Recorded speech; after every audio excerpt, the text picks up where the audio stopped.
Here are 4 things that you really need to know if you're trying to improve your English.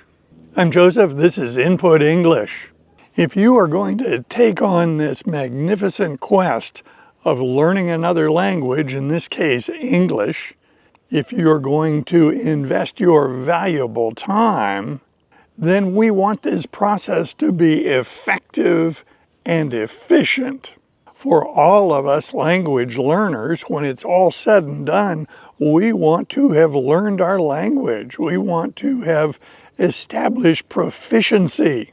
Today, I'd like to discuss 4 things that you should know in order to make certain that your learning of English is effective and efficient. The Input English channel produces comprehensible input content for English language learners. If you can follow these stories and discussions with enough exposure to the English language, you will acquire it. This channel does not focus on memorizing vocabulary or studying grammar rules. So let's get started with our 4 important points you need to know. Number 1, our brain is not a computer. Our brain did not evolve for mass storage of data.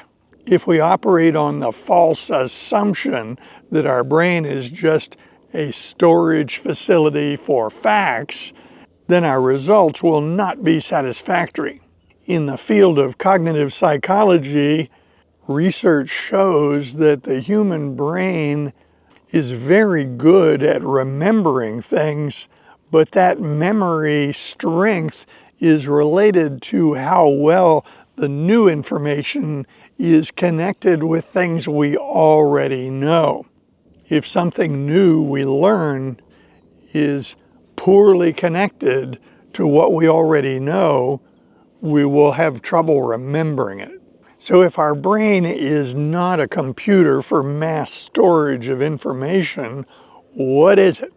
Our brain evolved for survival. Our brain evolved so that we could compete for food, avoid being killed, and reproduce. Humans are actually quite good at those things. Our brain is very capable of making connections, recognizing patterns, and predicting the future. Now, when I say predicting the future, I'm not talking about a fortune teller predicting the future years in advance. I'm talking about our ability as humans to look at a pattern of facts, look at the situation, and estimate what's likely to happen next. Our ability to do this short-term prediction of what's likely to happen next had great survival value. The fact that our brain is not just a computer for mass storage is related to an interesting dichotomy of human experiences. Virtually every human being learns one language. When a baby is born, that baby is exposed to the parent's native language, and over a period of years, that baby acquires that language, and if they go to school, long before they went to school, they were fluent. Fluency in our primary language has nothing to do with going to school. In stark contrast to our incredible ability to acquire our primary language, when people try to learn languages in school, the failure rate is approximately 99%. It is uncommon for a student in a school system to learn a language to proficiency. Now, because of that observation, it was suspected that it was the age of the language learner that made the big difference. We saw the critical age theory come into vogue. It was recognized that small children have great neuroplasticity, and the critical age theory assumes that after a certain age, one can't learn a language. The critical age theory was used to explain the failure of public education to help people learn a second language. There are a couple of major flaws with this critical age theory. One is they were comparing apples to oranges.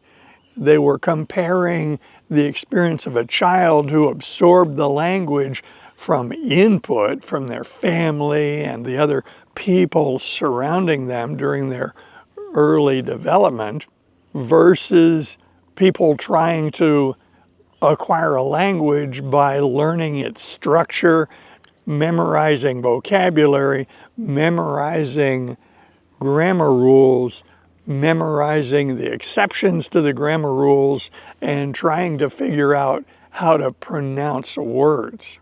What we learned, mostly during the 20th century, was that teaching people the structure of the language and having them memorize vocabulary and grammar is not very effective. So the flaw with the critical age theory on this point is they were comparing two different learning methods.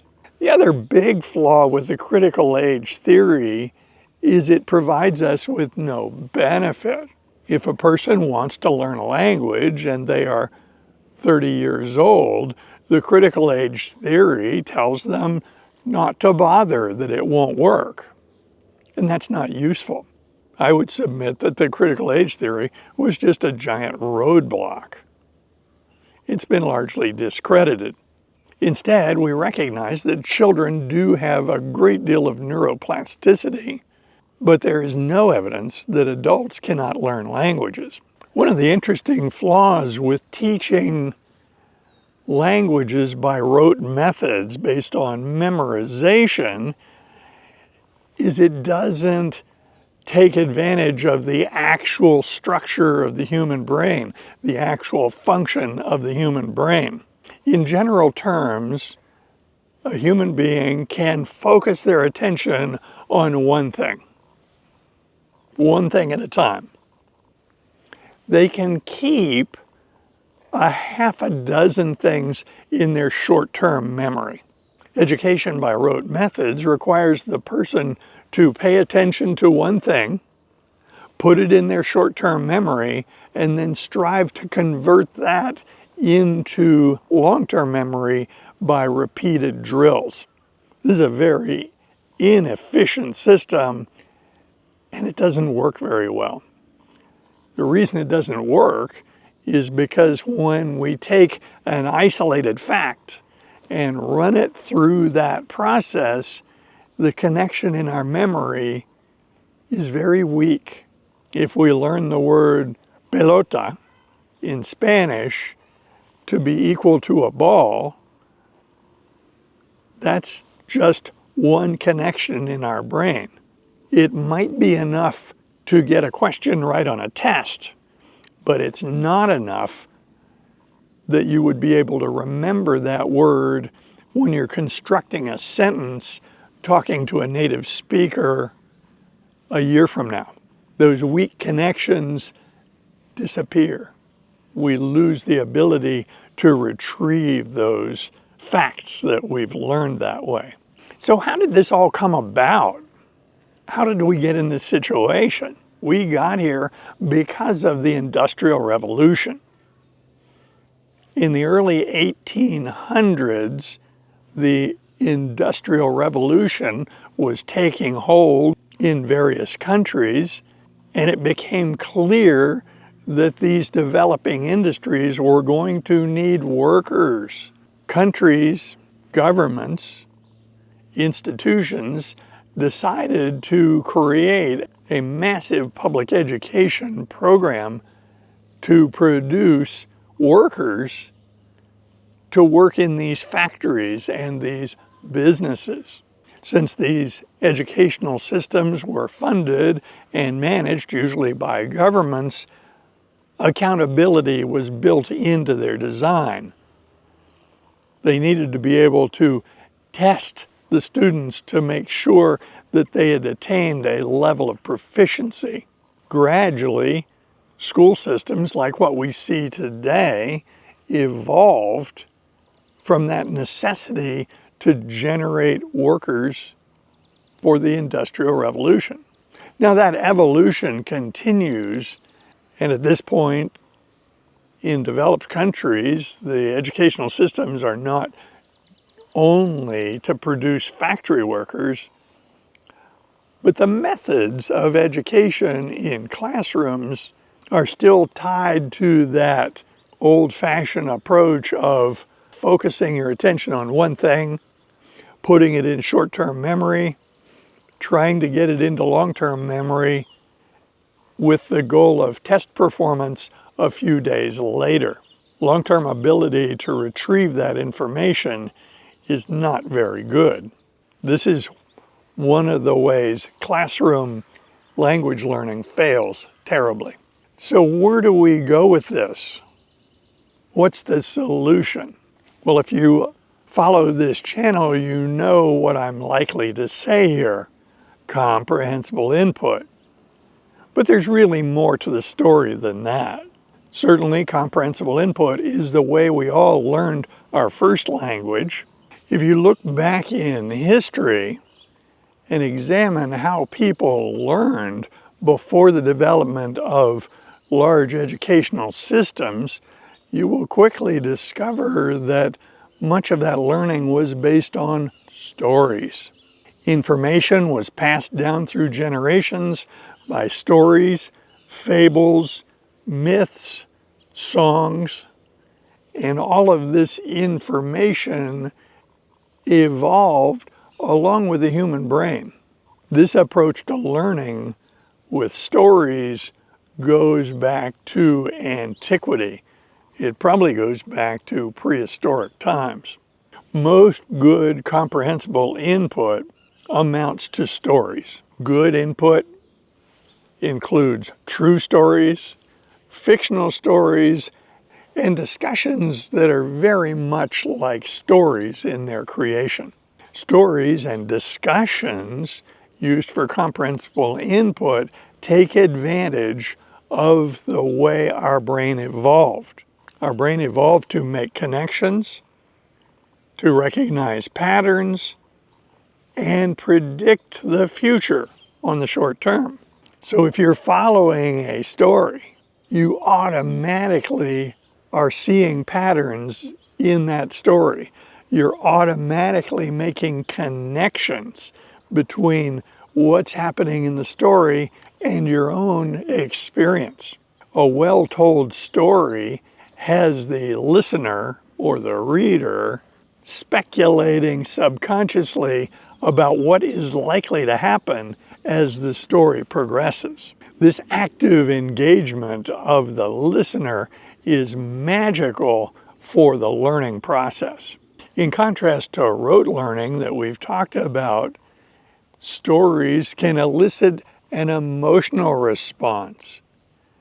We can see connections between the story and our feelings.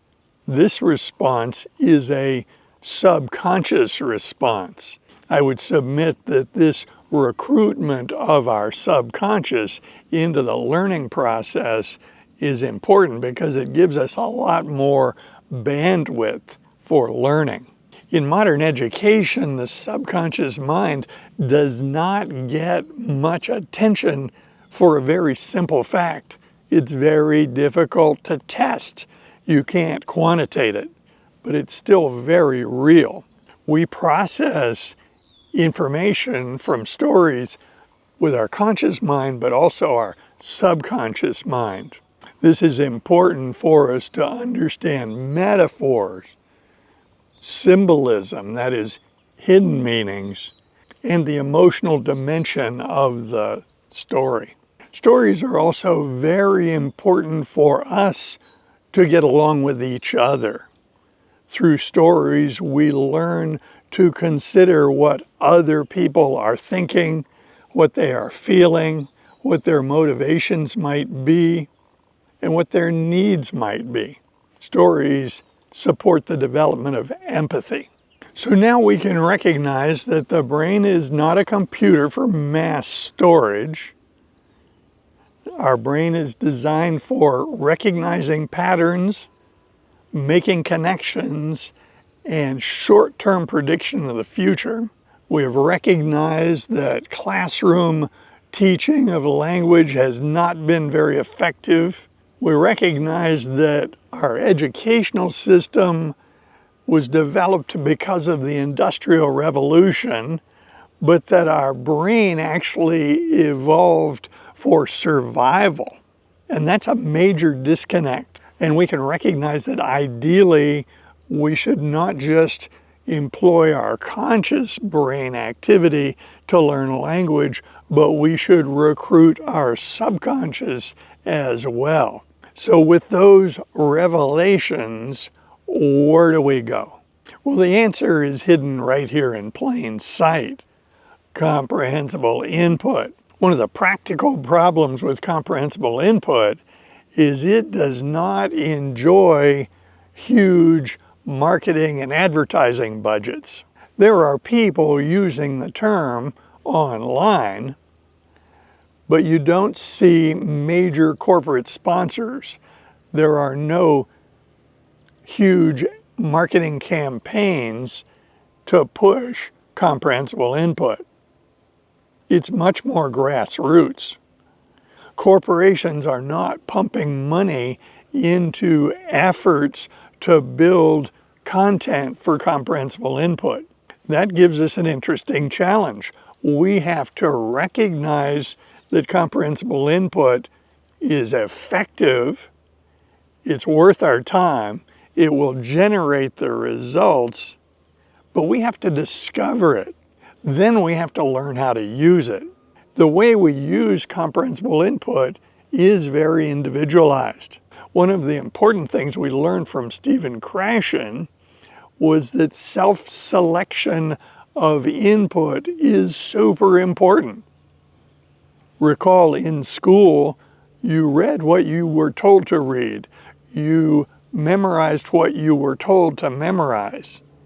It was very directed by the teacher and the educational system. Research on this topic shows that if you compare input that is prescribed versus input that is self-selected by the language learner, learning is approximately 3 times better for self-selected input. This gives us a layer of complexity that bothers some people. Based on our experience with public education, we are used to being spoon-fed the information that we need to learn. That isn't the way it works best with comprehensible input. Ideally, you consume the input that captures your imagination, that captures your attention, and input that you can actually understand. Because of that, there is no one-size-fits-all for input. I can't create a curriculum that will work optimally for everyone. With English, we have a lot of people learning English who have a basis from their school years. It is common for people to study English in a classroom for many years without attaining fluency. People who have studied a language in school are false beginners. They're not proficient in the language, but they have a vocabulary. They have an idea of how the language works. And so they are not true beginners. They can use what they learned in school to get a grip on the input and make the input that they are receiving more comprehensible. This is a very common pattern for English learners. When I created this channel, I recognized all of this. So I made a lot of different types of videos to make sure that there was some variety there, so that there was something there for everyone. I created a lot of stories because stories should be the heart of good input for language learners. We evolved learning stories. Understanding stories is baked into us. As you use comprehensible input to learn English or improve your English, you need to identify content that is useful to you. Now, we've talked many times about the need for content to be understandable, not too difficult. It needs to be interesting. The subject matter needs to be something that you're interested in. And the presentation needs to be compelling. It needs to be presented to you in a way that your imagination and your attention are captured. You want input that's hard to put down. When we are learning languages, it's very tempting to slip back to traditional methods. Look up grammar rules, look up different words, maybe watch videos about grammar rules. And the problem with that is it actually decreases our efficiency. It actually interferes with our learning. When I used comprehensible input to learn Spanish, I nearly never looked up a word. Instead, I found content that I could understand and then learned the words in context. And the last issue that can carry over from our time in school and interfere with our use of comprehensible input is our picture of the timeline. In school, the cadence of learning and testing was very quick. We would memorize something, and days later it would be tested, and then we could forget it. That experience in school frequently gave us an impression of relative speed in learning. Comprehensible input is really the opposite. It's a very gradual process. You don't get immediate feedback of progress. Basically, with comprehensible input, you just have to trust the system and keep getting input. Now, in another video, I tried to give you a perspective about willpower. As magnificent as willpower is, it has its weaknesses because it can fatigue. Comprehensible input can be a test of our willpower because it takes willpower to select a long-term benefit. It takes willpower to trust the system in the face of little feedback. And as we know, willpower can be fatigued over time. As I mentioned that, most of you would anticipate that my next recommendation is to recognize the limitations of willpower and use what willpower you have to make habits, trusting your program more to habits rather than the ongoing use of willpower, which can fatigue.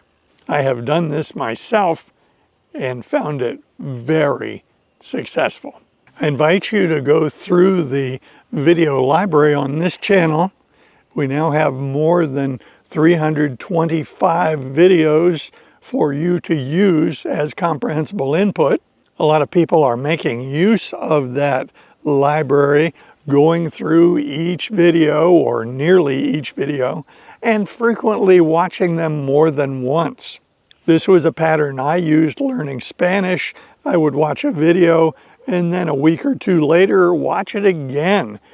I always found that I learned something by the second watching. My understanding always improved. I hope you find these concepts useful to you. I invite comments below, and if you like videos like this, be sure to click on this one next. See you soon.